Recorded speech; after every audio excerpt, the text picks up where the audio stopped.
The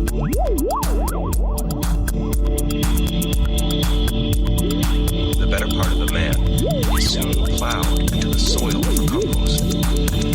By a scheming fate, commonly called necessity, they are employed, as it says in an old book.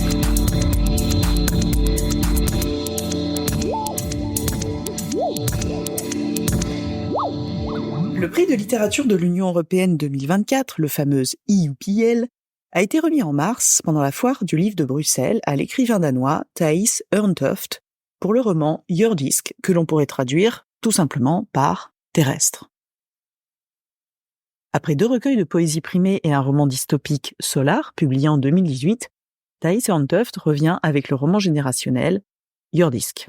Au fil de ses 600 pages, le roman suit un trio de frères et sœurs de 1967 à 2036. Une vaste épopée d'amour et de travail, de nature et de capitalisme, d'or, d'argent et de pétrole, mais aussi fresque familiale qui suit 3 générations à travers le temps et l'espace et aborde la question du lent déclin de l'Occident. Jordisk est un voyage du Silkeborg des années 1960 au New York Post 11 septembre, puis vers une société américaine autosuffisante dans un futur frappé par la crise. Le roman d'Ørntoft aborde les forces profondes qui nous lient les uns aux autres, mais aussi à la Terre, jusqu'à l'univers même. Jordisk se compose de 5 mini-romans incisifs, et s'il n'est pas encore traduit en français, il peut se découvrir grâce à un extrait en anglais sur le site de l'EUPL, dont je vous mettrai le lien dans la bio. Ensemble, nous parlons de création, de genre littéraire, de méthodes de travail et d'écriture, de l'impact de l'EUPL sur une carrière d'écrivain. Si Theis Ørntoft, je le disais précédemment, n'est pas encore traduit en français, il ne reste plus qu'à souhaiter que ce ne soit plus qu'une question de temps avant qu'il ne le devienne. Quant aux autres participants et participantes à l'EUPL, vous pourrez également découvrir leurs textes à travers des extraits sur le même site. Bonne écoute et bonne lecture. So, hello, Theis. Hello. Can you tell us, you have firstly published poetry, as far as I have read about you on the EUPL site. What drove you to poetry at first? Yeah, I started writing poetry when I was 15, I think. I went to boarding school here in Denmark, and then one of my friends up there, he wrote poetry, and one day I chose to start trying to do the same. So I wrote my first poem like when I was 15, and then they were really bad, of course, and they continued to be bad for like at least 5 years. But I kept trying and kept writing on and off, and then I went to the Danish Royal Danish School of Writing, as it's called, and I mean, in my case at least, there's something about youth and poetry that is connected. It's a certain way of thinking, and it's a certain way of organizing text that fitted my brain better when I was young, because it's compared to prose, at least in my case, poetry is way more disconnected and spontaneous, and there's no story, there's no epic element in poetry, and I had no stories to tell when I was younger.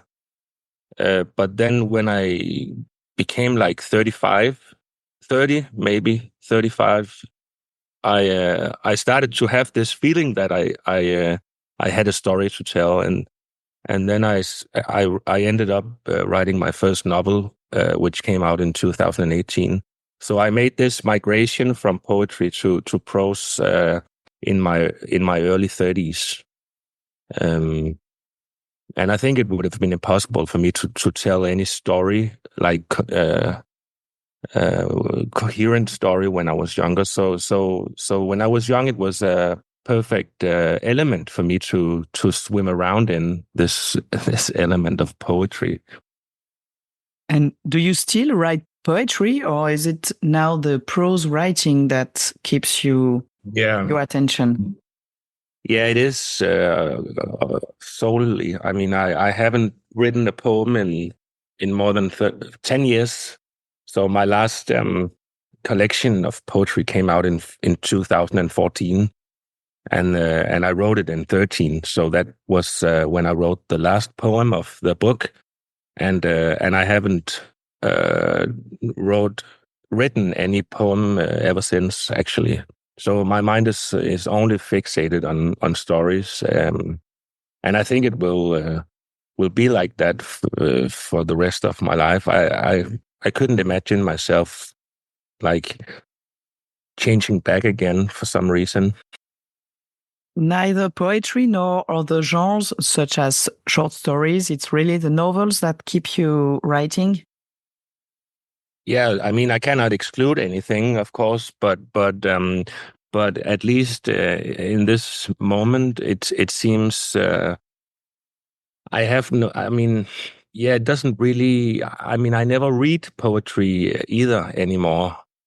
And to begin with, I was afraid that something was wrong with me, that I lost the interest. Why did I do that? I didn't know why, and I still don't know why exactly.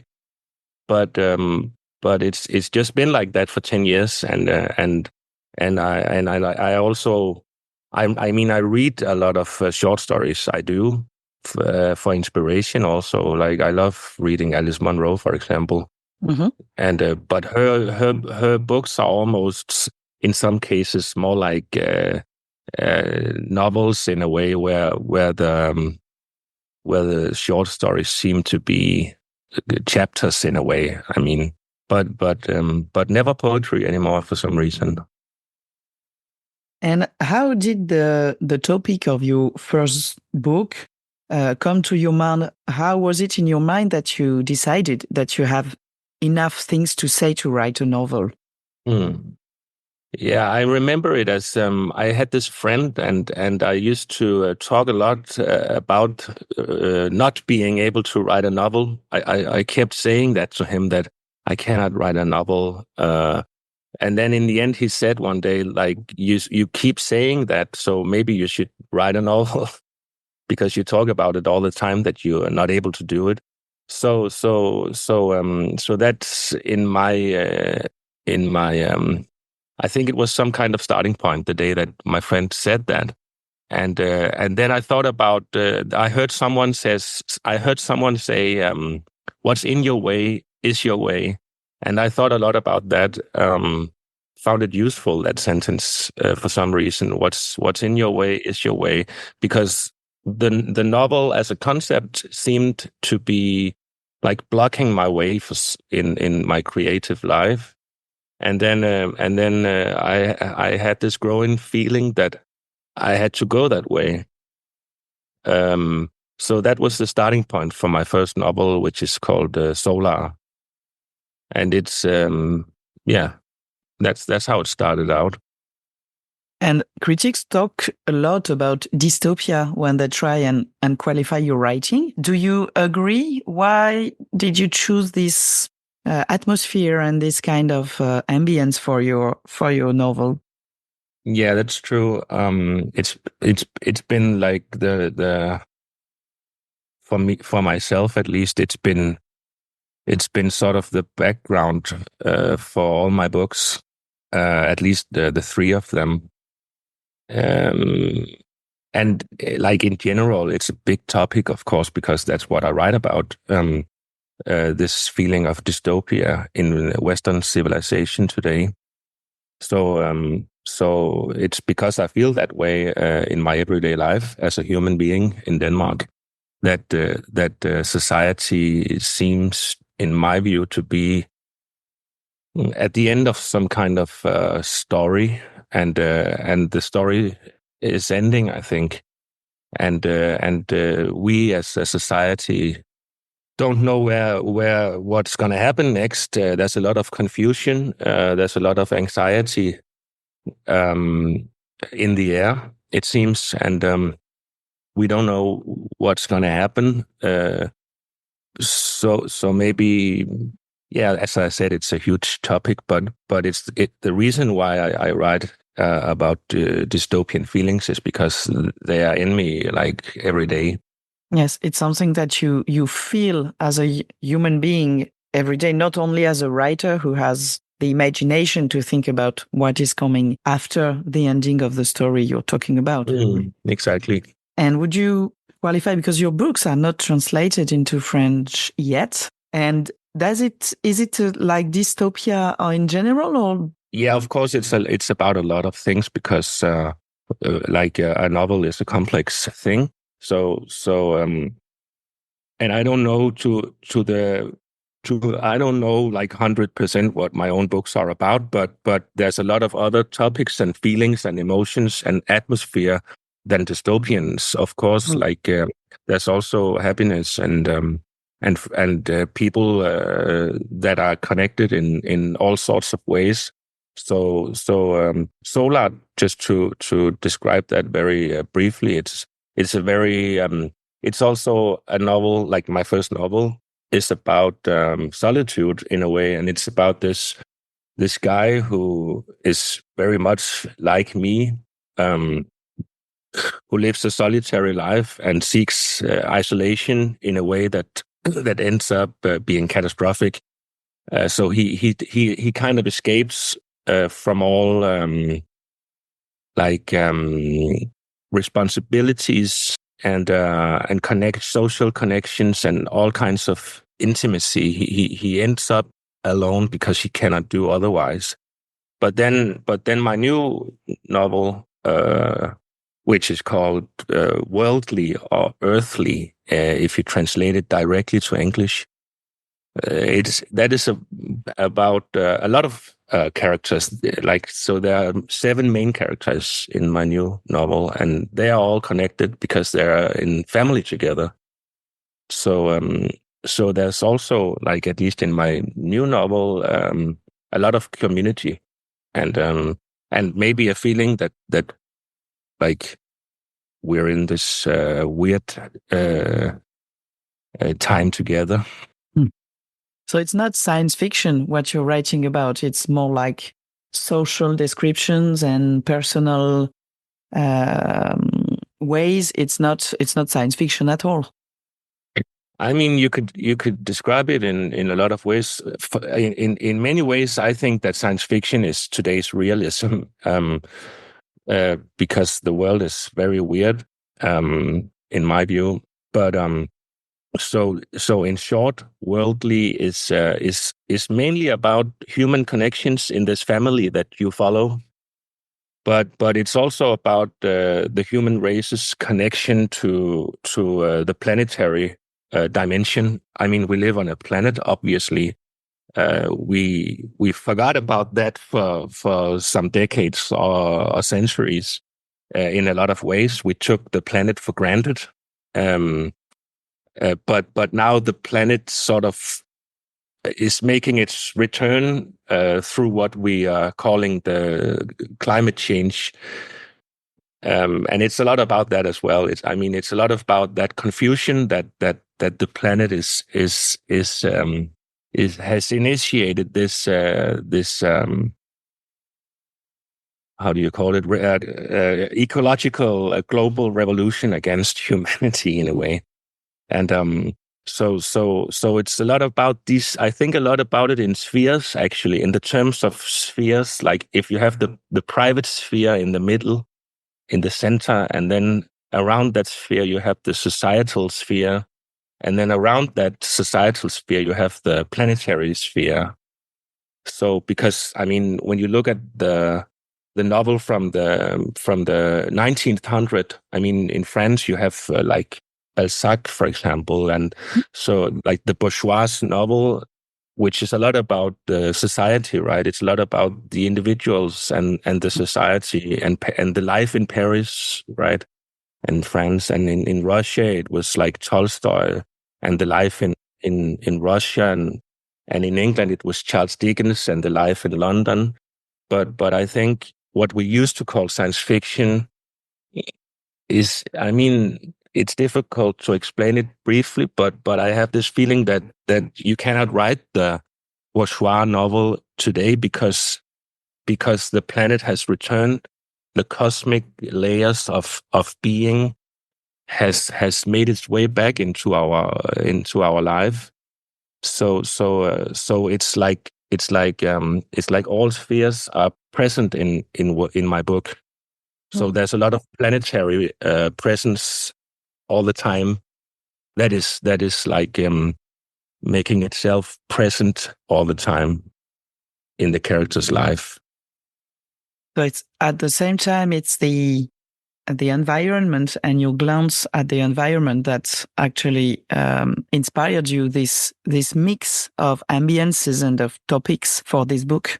Yeah, I mean it's been in my life for many years, maybe since my childhood actually, but I started getting into what we call climate crisis. I don't use that term anymore because I don't think it's a crisis. I mean, a crisis is temporary, and I don't think this is a temporary state. I think it's a permanent state that we just entered. So I don't consider it a crisis. But I started really getting into it around 2009 or 10, and then it's impossible. It's been impossible ever since to write without that topic being present in a lot of ways. I have read on the EUPL informations that the novel Earthly was written like 5 novels in one. How do you build this story? How did you work to build these 5 novels, creating one at the end? Yeah, that's a good question. I mean, I did a lot of preparation, and then I set myself free in the end anyway. So it's a combination of a lot of preparations and then spontaneity when I finally start to write. But it's based like it's about a family, as I mentioned, and the structure of this family is in many ways the structure of my real family. So there are 3 siblings in the first book of Earthly, and I'm a part of a group of siblings of 3. So it's based on my own family in a lot of ways, and then it's true that I consider I knew that it would consist of 5 parts of 5 books, and you could read them separately, I think. But they are also connected in all sorts of ways. So you follow 3 siblings in the first part, and then in the second part, you follow their grandfather back in the 60s, and then in the third part you follow their father, which is who is American, and he lives in New York, Manhattan. And then in the fourth part you follow their father's new child with another woman, and then in the last 5th part you follow their mother. So it goes back and forth in time between the 5 parts, and it changes main characters, and the main characters then, like, you have this main character in part 2 that is suddenly a peripheral character in part 3 or 4 or 5, and vice versa. So they are all present. The 7 main characters are all present in the 5 books, but in different ways, if it makes sense. Oh yes, it must have been a lot of preparation and of work, building work before writing. Yeah, you could say that. I mean, also because you started out asking why I wrote poetry, and I think it's because we have this Danish intellectual who just died recently, unfortunately. But he once said that poets experience the world disconnected, and novelists experience the world connected. So it's of course a little bit simplified, but there's also a truth in it, and I have this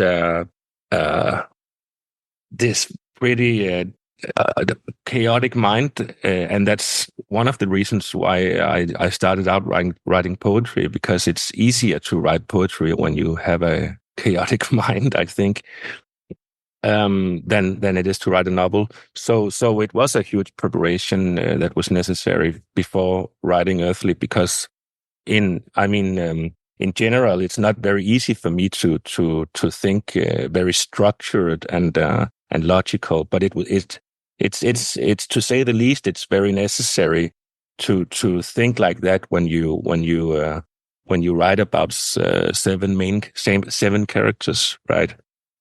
And you have to keep their stories separate all the time, and also remember how they are connected. And you have to remember if you meet one of them in 1967, which you do, the grandfather, and then in 1980 you meet him again in another part of the book, and you have to keep remember all sorts of things, like is he gray haired at that moment, or does he still have dark hair, or how old is he, and is he on pension, and so forth. So there was a lot of papers and stickers on my wall, You said earlier that you studied in a writing school. Did your studies really concretely bring you some technique and some tools to build this kind of stories without getting totally lost? No, not really, actually, because first of all, it's a long time ago. It was back in 2007 that I came in.